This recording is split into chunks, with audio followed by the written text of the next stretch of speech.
eu vou entrar no assunto aqui sobre o meu público, que são aposentados, pensionistas, servidores públicos. Como a senhora avalia a situação dos aposentados e pensionistas do INSS que vão receber agora a antecipação do 13º entre maio e junho? Será necessário um benefício extra no final do ano para os mesmos? Lembrando que o canal Felipe Brito, junto com Milton Antunes e Sandro Lúcio, ano passado, cravamos uma luta em Brasília, né? Passamos a nossa parte do final do ano lá lutando pelo 14º salário emergencial, e notamos que no ano passado o aposentado ele acabou recebendo o 13º salário dele antes do auxílio emergencial.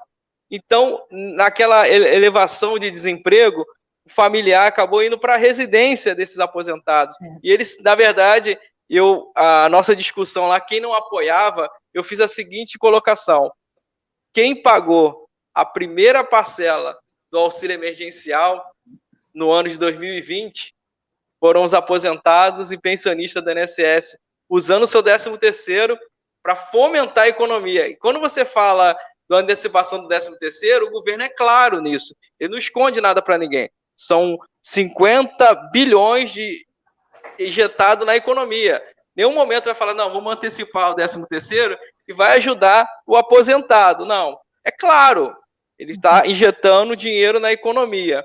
A senhora acha aí que... E fizemos, né, uma audiência pública na CDH, no Senado, e o nome da audiência era 14º salário é uma questão de justiça, na verdade. Então, assim, como a senhora avalia aí sobre um abono extra no final de ano, uma compensação pelo segundo ano, praticamente, com um valor muito baixo do auxílio emergencial, a maioria recebe R$150.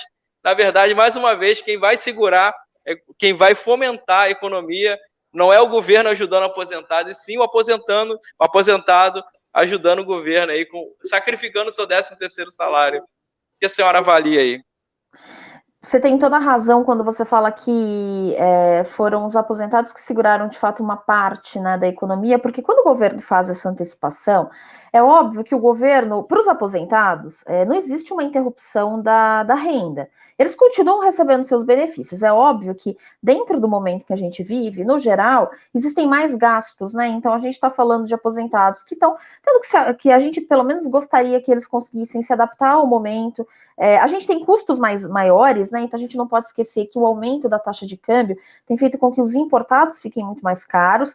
Uma parte significante dos medicamentos ou são importados ou dependem de mercadorias, de insumos que são importados. Então, a gente viu recentemente aí aumentos de quase 10%, se não me engano, em medicamentos, que são uma parcela importante do gasto de muito aposentado, mas para além disso, a gente de fato viu muita gente que estava no mercado de trabalho, perdeu a sua colocação e começou a precisar cada vez mais do auxílio dos pais, dos avós, das pessoas que estavam ali de fato para tentar amparar.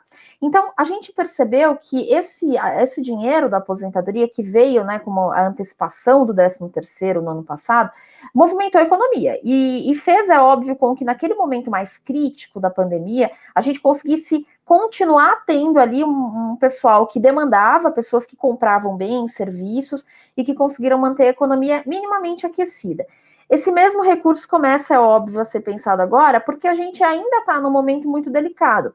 A economia não está andando para frente como a gente imaginava. A gente imaginava que talvez nesse momento, com uma imunização também muito mais acelerada, que não acontece no Brasil, a gente já teria pessoas voltando às ruas e uma atividade econômica muito mais sólida.